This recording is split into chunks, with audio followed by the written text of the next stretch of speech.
Yes, alright. Mukulikeyo nnyo muganda lya weekend abalungi abagala kufifija kwali hatenga ngamba nti okola chama nyenyi ndelo kubanga munange hoje komideko mudachi kenogera kubanga tenko tusako ebinje bigenze maso kubanga ate bituukawo mu week mu baserebu baffe byesasobola kubanga ate nkutusako ina kubanga ate mbikuyitira mu lukwa kwayo yongera kubanga ate munange nawe obinnyonnyoka kufifija kwali hatenga ngamba nti okola chama nyenyi ndelo mujebali jemutusizako engalo olanga tona kolero tugenda takira no kumana mula manyidwanga Maureen Nantume olina kolero mazali bwage banange happy birthday baby girl tenga siye yeke yazalibwa olunaku olwalero ni mwana mwala manyidwanga Faridah the superstar naye yazalibwa olunaku olwalero so no tubagalize amazalibwa amalungi gwatana kubanga onyiga kade kanyige kwatina atana kubanga onyiga ku pesa le subscribe linyige oberenga osweyinga ko mbutongole mwana mwala manyidwanga Sheila Mvanunji naye tukimanyi bulungi nnyo nti naye yazalidwa olunaku olweggulo hena kuzo mwezi nga 17 yes hatenga ne mwana mwala manyidwanga Nancha Jomi atukolera wali eri ku Bukede TV naye amazalibwa gagabadeyo olunaku olweggulo era nga kigambibwa nti ono yagenze maso kubanga aweze job kuru 23 sono tubagalize birthdays enunje okudaka omwana muleza manyidwanga DJ Bush baby ye ebibye sibirungi dala jukira nti omweze ogwali gwa 2 navayo nenkutegeeza kulekulira kwa mwami ono ngagena maso kubanga munange ava ku Urban TV ngagamba nti agenze maso kubanga akomya emirimu jeneba Urban TV naye nategeeza nti agena kusigala nga mwali mu entertainment industry era ngesayo naye atusubiza okubanga atuletere ekintu ekipya mu entertainment kakati yadeta naba kubanga ate akitutusako munange nagena nafuna akabenje mu weekend yennyini mwenjogera era ngembera ye eri awo bwetyo bwetera abasawo bagenze maso kumutegeeza nti ajja kumala emyezi 2 mirambirira nga talabika ko ngagena maso kubanga ate afuna obujjanjabi obwenjawulo so no tumuteke musala ate ye mwana mwala he yagena maso kubanga ye kubisa ekifaananyi nga ali bute mu maso ga mutabani we era ng'ono mukyala munagana mulambira ate nga muzannyi wa firimu tumujjukira bulungi nnyo wadde nga ba social media in-laws bagena maso kubanga bamwambaza engoye yes olunaku olweggulo koti eyagana yavuddeyo wetu nebiranga emustalira omusango gwakubanga bamusiba emyaka 3 mirambirira nti ekikola kye yakola tekyali kya buntu nakamu nakatondala weewaawo nga banje bagenze mu maaso kubanga bamusalira bbeero babeerenga bamuta yaveeyo naye nga bikyaganye yokoti emaze dde okubanga ate essalawo ogwayo iyo mukyala amanyidwanga Faridah Nakazibwe yes gwe tumanyi obulungi ennyo atukolera wali eri ku NTV nga tusomera wali ku mawulire ne ku program amanyidwanga mwasuze mutya tumanyi bungi nnyo ti mukyala mukakkamu mwetowaze era nga abangi bwe mumanyi yes yavuddeyo bwatyo nabiranga awandikawo obuntu ntobutonotono obulaga nti ayagalayo ku kifo mu Bwakabaka bwa Buganda abeereyo ng'alina ekifo ekinene kyalimuko nga aweereza Obuganda era ng'ono yasabye kabaka nti amuwe akaganya abeerenga yesoga mu Buganda aweereze Buganda era nga yatutegeezezza nti tajja kubanga akola ki aswaza Buganda singa anaaba aweereddwa akakisa so no naye tubeerenga munaye tumusabira oba oli awo okusaba kwe kukkirizibwe munange kyekirooto kye naye essaawa eno ate okuddako ku saidi eyo omukulu amanyidwanga Vincent Segawa yes tukimanyi bulungi nnyo nti omukulu ono yasiramuka era nga erinnya yali alina kati yeeyita Luke wa Musegawa erya Vincent yalijjako Lukeman si Lukewamu Lukman Segawa yes era nga yagenze maso kubanga avaayo nga ategeeza abannayuganda nti okuyimba kubisibwe mulundi ogusoosa okukyogerako yagenda ddala nabeera akyogerako kati okusibawo kwatuse yakomyewo n'abategeeza nti okuyimba kubi era kwa sitaani era mukama takwagala era n'ategeeza nti agenda kujjayo music we yenna bwe yagenda maso okubanga ate awanika ku mikutu gino migatta abantu gino egikola ensimbi byonna agenda kubanga ate abijjayo wabula ate ye omukulu amanyidwanga Sheikh Gugwe yavuddeyo bwatyo naye n'abeera nga amutangaazamu ku nsonga eno n'amugamba okuyimba si kubikansoka atemba kuweeko tubeere nga tuweyongerayo kuyimba nkyalumiriza nti si mulimu ogusiimibwa Allah okuyimba akukyawa era akukyayira ddala n'oyo akikola amukyawa okusooka kwa byonna kansooka entereezeemu okuyimba mu Busiraamu ng'okuyimba kubanga n'omubaka sallallahu alaihi wasallam yalina omuyimbi we eyayimbanga n'amusuuta n'amuwaana yali muyimbi naye ekintu ekiriko obuzibu kiri kimu ndongo yeriko question mark naye okuyimba kuno kwa bulijjo naddala ng'oyimba ebintu ebizimba oyimba ku mukwano oyimba ku ssente nze waliwo akatambi nayimbawo nakuba endulu ya David Lutalo nga nti wolololo bebi wange nkwatako onkubisa ndulu teekamu ekitigi obusiko si kubi kubanga oba owaana munno otereza makaago naye ekizibu we kiri just ndongo yeyeetaaga okubeera nga tugenda twetegereze abange kiri kitya owulidde nali njagala kimu bakkirize nti Allah ye bulamu mu Allah mwe muli byonna bye banoonya ebya music babireke bwe banjagalako wabula banjagaleko njiri yenera jembawe ya Allah naye nga okuyimba kuno kwa bulijjo owaana muntu owaana president owaana guggwa owaana gudda kutekugaana kukkirizibwa mu busiraamu ekikeeraji bwe ŋŋambira nti omuyimbi sega waleka kupapa owulidde si gw'osoosa okusiramuka kujjayo nnyimba zo bwotyo n'ozijjayo bwotyo fwa ekibi ekiri mu music nakugambye dda nti Katonda tayagala music bannange obusiraamu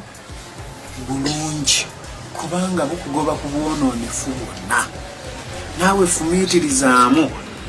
engeri gy'olabamu music nti music akyusa obwongo bw'abantu music abukyusa ne balema okufumiitiriza ku Katonda eyabatonda wabula ne banyumirwa bunyumirwa era buli lwenkuterako music oba gwayimba n'oterako omuntu awo music oli mukumubuza kubanga ensi terina kunyuma ate gwe omulagambo ogimunyumisiza kya bulimba naye ng'ate njagala ojjukire nti omukulu wa Vincent Sega wasiye muyimbi asoose okusiramuka bakamiliyoni basiramukako ba Mulangira Ssuuna ne Josted essaawa eno gy'ali naye nga bali Bassuuna ne Kamiliyoni baavaayo dda so ng'ate n'omukulu amanyiddwa nga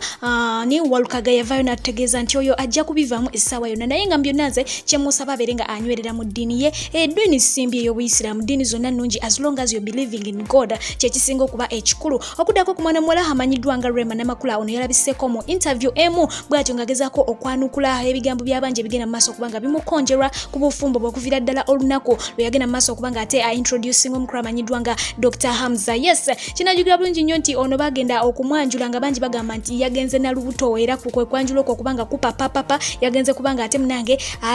tayagala kuswalira mu nju ya Kenzo okubanga ali lubuto era bingi ne bivaayo awo era bazze wano bamukolamu videos eziwera nga bagamba nti ali lubuto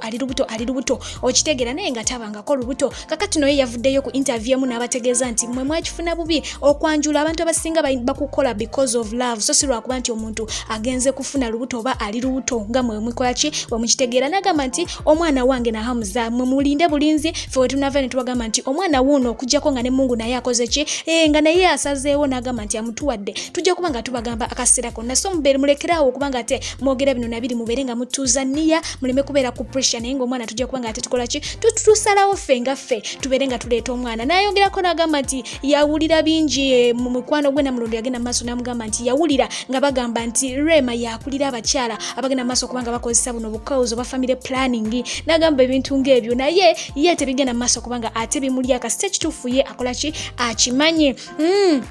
naye nga pressure ebadde nene nnyo eruyi eyo so nno yagenze maaso okubanga ate abakakkanya mu ngeri emu oba endala so nno okuddako omwana mulenzi amanyiddwa nga Mudra eyo nno nga yatuyimbira akayimba ka Muyaayu omukamanyi bulungi nnyo nyini ddala omukulu ono abadde muwandiisi wa nnyimba akabanga akatali kanene nnyo ate akatali katono nnyo era nga tumulabyeko ng'awandikira abayimbi abamaanyi omuli Sindi omuli mwana muwala amanyiddwa nga Karakasita n'abalalalalawo era nga ennyimba ze zisinga hiiti ono gwolaba kakati nno yavaayo oba yavuddeyo n'ayogera ku mbeera lwaki yayingidde music oba lwaki yayingira music n'ava mu kuwandika era nga yagenze mu maaso n'okutegeeza nti tagenda kuddamu kuwandikira abantu nnyimba olw'ensonga nti okuwandika ennyimba mu Uganda kusembeza ddala songwriter tafunamu kiri awo ng'ate omuyimbi bwakola ki bwafunamu ate ye yeesanze nga n'okuyimba asobola so nno agenda kubanga akikwasaganyiza ddala mu kuyimba tagenda kubanga yeesibeeyo naye jjukira si yeyeko omuwandiisi w'ennyimba asoose okuvaayo n'abeera nga ayimba tulabiba Jamie Culture tulabiba Daddy Andre tulabiba Nis Henry so embeera yo bwetyo bwefaanako eruyi eyo okuddako omwana mulenzi amanyiddwa nga Alan Hendrick ya mutabani wa Bebe Cole naye yavuddeyo n'anenyamuko kitaawawo katonotono okubanga ate ebyama by'omunju oba ebyama bya family yagenze mu maaso okubanga abyasanguza out of joy nga bw'omanyi excitement oluvannyuma lwa mwana mulenzi ono okufuna baby emyezi egivuddeko awo emabega yes era nga wenjogera Sekawere awedde emirimu kati musanyu ery'okufuuka jjajja Bebe Kulu n'avaayo information n'aba nga ate agikola ki agita ekintu ekitasanyusiza mutabani we ng'agamba nti ye nga ye omuntu alina obulamu bwe bwayagala okuba nabwo nga bwakyama era bwatyo yagenze mu maaso n'okubanga tayogera na ku maama w'omwana naye ng'agamba nti bonna bali mu mbeera nnungi sigamba nti tebeeyagala ne maama w'omwana naye nga ye ayagala bibeere private okitegeera alina that private life gyakola ki gyayagala naye ng'agamba tanenya taata we kubanga taata we yakyogedde out of what excitement naye nga Sekawere eruyeyo so nno mwenna abali eyabepika omwami alitekana okuddako omwana muwala amanyiddwa nga Shaira Gashumba yes ono yabagenze maaso okubanga abuuzibwa ebibuuzo bingi ku tatuye yamubadde waneeno mu mugongo gye bagenze maaso okubanga bafuula mpa abaana n'ategeeza bannayuganda nti banange ebintu ebitaleeta ssente essaawa eno sikyayagala kuwuliriza tebikyali bya mugaso gyendi njagala kuwuliriza bintu ebyo byokka ebireeta ssente era nga wenjogera kakati agenda kufuuka motivational speaker olw'ensonga nti yagambye mweteefuteefu nnyo nga bw'okiwulira okubanga akwata ku bamaama abali eyo ne baana bawala abali eyo ababangule abayigiriza ekigambo kye bayita business n'engeri gye bakolamu ssente so kati bino bye mubagambe ebya God's plan byo takyagala kumanya weewaawo yagenze mu maaso n'ayogeramu ekintu ekyennyamiza n'agamba nti kati yamaze okwezuula ng'alabika ali unlucky in love kyekyo kyeka kye bagamba nti beautiful but unlucky olw'ensonga nti buli musajja gwagenda mu maaso okubanga agezaako okwagala biggwera in tears kati bwatyo yagenze mu maaso okubanga ate ye identifying nti alabika ali unlucky in love naye nga mu byonna si ye yekka abantu bangi abatambulira mu kkuba erifaanako bwe wabula ssaala zokka zolina okubanga ate opika eruyi eyo so nno obuddako ew'omulenzi amanyiddwa nga Daddy Dante yes olunaku olwaleero bw'atyo naye avuddeyo awo ku social media ku Facebook page ye n'abagamba nti ayina promoter agenda mu maaso okubanga amupokereza amupepeyeza amugamba nti njagala tugende mu ggwanga erya Somalia okuba abantu omuziki naye agambye nti awulira nga atidde tatyangako bw'atyanga bw'ati era n'agamba nti ye akyalina omwana we muto Dante akyayagala okumulabirira abantu abasinga bawulira Somalia ekibajja mu bwongo mundu kubanga etokota ntalonjerere naye ngate emirembe giri restored side eyo jamala ne gikomawo abantu bagenda maaso okubanga ate batambuza obulamu bwabwe ye agambye nti awulira nga atidde wadde nga promoter amugamba nti agenda kubanga akola ssente agambye nti akola ssente awulira azagala naye awulira zinazitidde ez'okugenda e Somalia naye kyolina okumanya nti buli wamu ofiirawo munange woba wakufa entukoyo weba etuuse okuddako ku mwana muwala amanyiddwa nga Julie Heartbeat Sekajugo essaawa eno yalumbiddwa dda nabe nga bw'okiwulira bino nno byonna bigenze maaso okubaawo nga bibeerawo mu wiiki ebisinga obungi naye nga twali twabiyitako naye nzize kutuuseko olunaku olwaleero bimanye yes kinajuga bungi nnyo nti omukyalo oyo yali mukyala w'omugenzi ono omukulu Martin Angume yagenda maaso okubanga ate atufaaka I think omwaka gwali gwa 2014-2015 around there bw'atyo n'afa kakati waayitawo ebbanga ne wavaayo omukulu oyo amanyiddwa nga Muteesa Daniels omukulu ono alina eddoboozi lyennyini ng'ery'omugenzi Martin Angume naye ennaku zino takyava mu kamera aho omukulu n'agenda mu maaso okubanga awa interviews ez'enjawulo ng'ali mu interviews ez'enjawulo nga agamba nti omuzimu gw'omugenzi oli gwamuwa eddoboozi eryo n'alisiima n'alitwalira nga bw'omuwulira bw'ayimbira ddala nga omugenzi Martin Angume n'agamba naye mbu tegwakoma okwo kati gumuloosa gumugamba nti byonna ebyagwo abitwale nti gwagala atwale eyali mukazi we era ng'oyo si mulala ye Julie Heartbeat ng'era gwagala naye abantu bako stand takyatuma yesitukira omusajja oyo yagenze maaso mu kamera n'ategeeza Julie nti omugenzi Martin Angume amuloosa agende wuwe afumbe olw'ensonga mbu yamusuubiza singa tatuukiriza byamutuma omuzimu mbu guva mu mbeera ne gukambuwala nga gwagala na kumutta kyokka omukyalo ono ali mu bufumbo obuteredde era nga ne recently yali yakamugulira emmotoka ye omukulu yaweegalidde n'agamba nti munnange tugende simanya mutwala mubende eyo mukyalo amugye mu kibuga agende eyo afumbeera n'amugamba nti ne mukyala we ali mu maka ensonga enagimanyiko bulungi era Julie olukkiriza omukyala ajja kubanga ava mu maka agenda abeere ng'ate afumba okuddako omwana mulenzi amanyiddwa nga Ketika ye naye yavuddeyo bw'atyo n'agamba nti ye okudda ku njaga afazaali yeetugana afa okusinziira ku byagenda mu maaso okubanga ate emutuusaako takyaginyumyako kalungi n'akamu nakatono ddala kati nno si ye yekka anyumya ku njaga bw'ati kinagigabo nnyo nti ne mwana muwala amanyiddwa nga Nina Rose naye bw'atyo ye story yemu gy'alina ku njaga ekyo kiba kirungi nnyo omuntu singa avaayo n'akyuka ate najja naawe obujulizi obwo buba bujulizi bulambirira ebeera testimony mukama aba yakuwonya ekintu kinene nnyo yes kati kiba kiyambako no bwati bwanyumya kiba kiyambako gwali ya planning okutandika ebintu bino obeere ng'ate obivaako so nno ye bwati bwagamba nti okudda ku njaga afazaali afa okuddako ew'omukulu amanyiddwa nga Pastor Bujingo abangi gwe bakazaako Haji Bujingo yes naye yavuddeyo n'abaako obubaka bwalekera baana bawala mu wiiki eno yennyini gye tukubba emabega n'abategeeza nti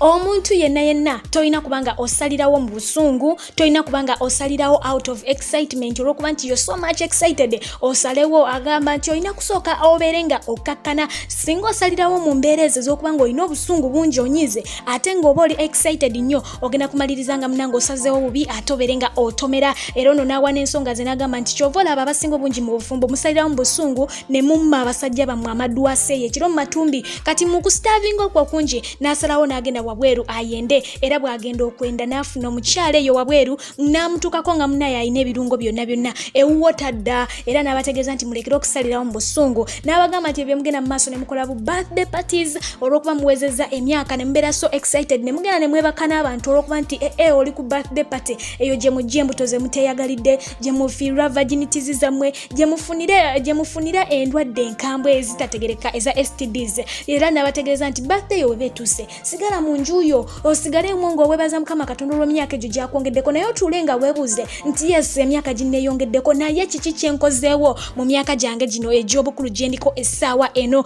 okusinga okuba nga ate munange ogenda eyo okunoonya ebintu ebikambwekambwe. Obwo bwe bubaka obuva ew'omukulu yamanyiddwa nga Haji Pastor Bujingo. Yes, ebiseera ebimu omuntu omu ayinza okuba nga yakunyiiza mu ngeri emu oba endala, naye n'agenda n'aleeta point nga mu butuufu eyamba ggwe nga erimu omulamwa erimu ddala ensonga. Naye nga kino kyeyogedde kyo bambi kituufu, out of excitement, out of anger abasinga obungi tugenda mu maaso okuba nga ate tusalawo bubi. Obusungu kyova olaba bangi bagenda mu maaso okwetta because of obusungu bangi bagenda mu maaso okwekola ebitasaana. Kwegamba obusungu ne excitement ate oluddawo omala okuteteera n'odda mu mbeera zo n'otula wali ne weebuuza oba nakoze byaki naye nga bwabadde busungu. Okuddako ku side eno, yes, omukulu ono amanyiddwa nga Don Wanyana. Yes, ono nno nga yabadde yali akola mu Daily Monitor nga journalist. Kati wenjogera yagenze dda mu maaso okubanga ate munange alangirirwa nga CEO omujja owa Vision Group. Mbufunze yagenze mu maaso okubanga ate adda mu bigere bya Kabushenga, era nga kati wenjogera Kabushenga is officially out of what? Of New Vision oba Vision Group. Yeah, yagifulumye dda. So n'okuddako omukyala amanyiddwa nga Irene Namubiru. Yes, ono yagenda mu maaso n'apostinga mutabani we awo ku Twitter, era bw'atyo nga maama akuzizza ng'agezaako okubanga munange yenyumiriza mu ddenzi lye. Kakati mwana muwala amanyiddwa nga Shiba n'avaayo n'agamba nti bannange ono agenda kuba heartbreaker. Yes, bafanzi bangi ne ba in-laws bangi ku social media bavaayo ne babeera nga batabukira Shiba nga balaba nti agenze mu maaso okuba nga ate atyoboola